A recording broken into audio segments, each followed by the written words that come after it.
E a visão traz de ter caia grande bonita e em de vida a treze com caia grande mas ter suficiente facilidade público. Onde não mais tem set of hamburger e não por nada de bebê de comer hora.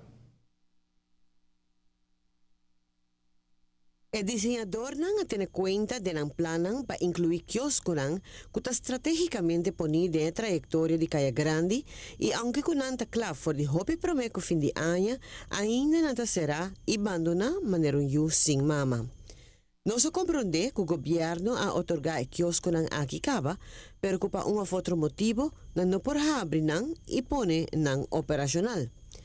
De comerciante na Caia Grande, não está tendo questão com a e permisso, não tem pensar para baicança na curva com a operação de quiosco não, pero com nanta calarões buscando operador que lo por hure de não. Se essa aqui verdade está em caso, comerciante nanta pensa que essa aqui está manejo totalmente robês e hasta sem ética.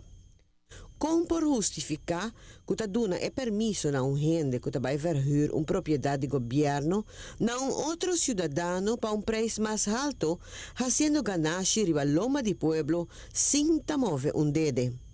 Não estava melhor para dar permisso de viajar na operador real na lugar de pôr gasto extra riba sua operação?